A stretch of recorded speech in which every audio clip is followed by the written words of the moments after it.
What? You like my rambling?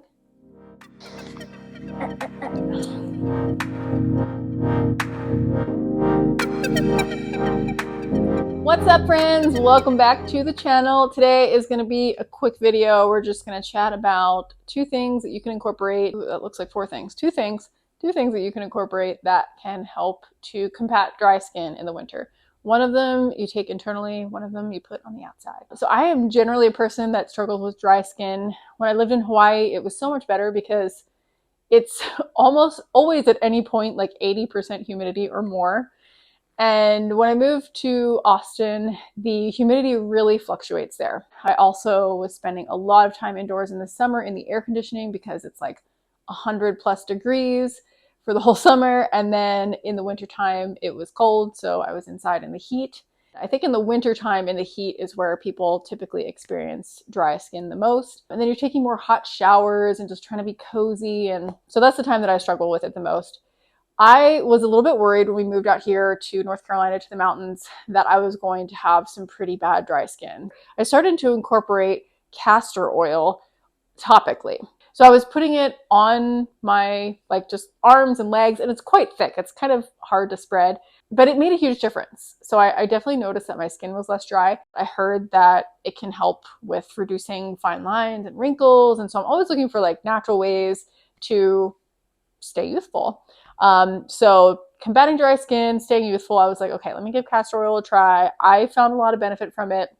I definitely noticed that my skin on my face, like the little like lines that I get around my eyes, like the crow's feet or smile lines, whatever, definitely seemed to be less deep and just like more moisturized and hydrated.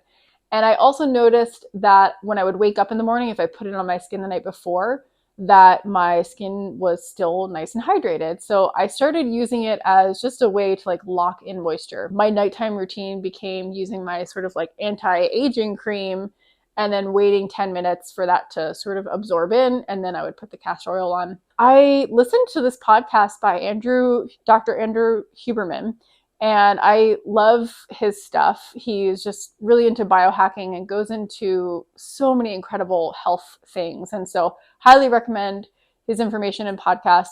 But he did a podcast about skin and anti-aging. I heard about taking niacinamide, and he was initially talking about it for anti-aging, but it also seemed to help with skin hydration. And that was sort of the reason why it was making wrinkles and fine lines look a little bit more smooth, is because it was increasing the hydration in the skin.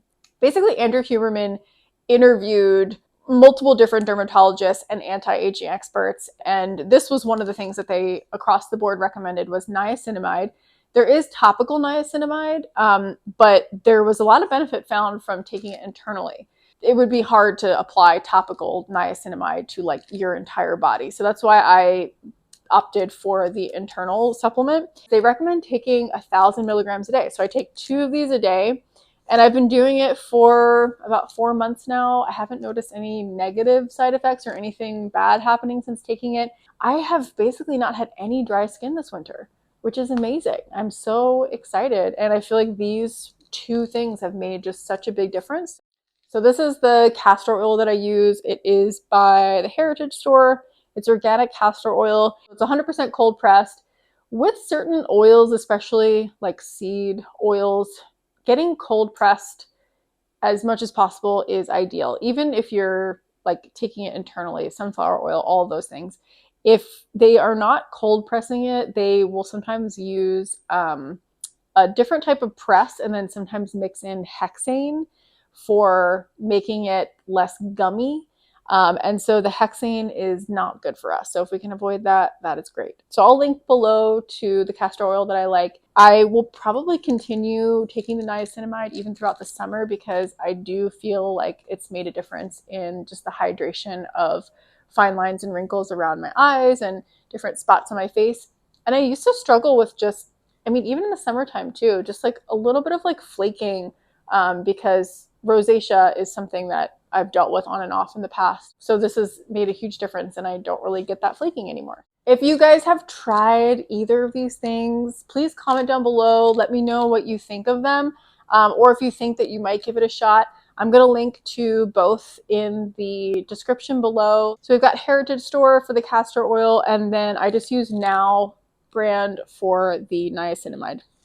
Thank you guys so much for watching. If you would like to tune in for another video, I suggest subscribing. You don't have to. You can just come on in and then just leave and never come back again. Or if you want to come back again, then you can subscribe. My husband and I do regular videos and talk about lifestyle, wellness, and then we're going to be documenting our home build this year and the following year. So would love to have you come back, and I will see you in another video soon. Bye.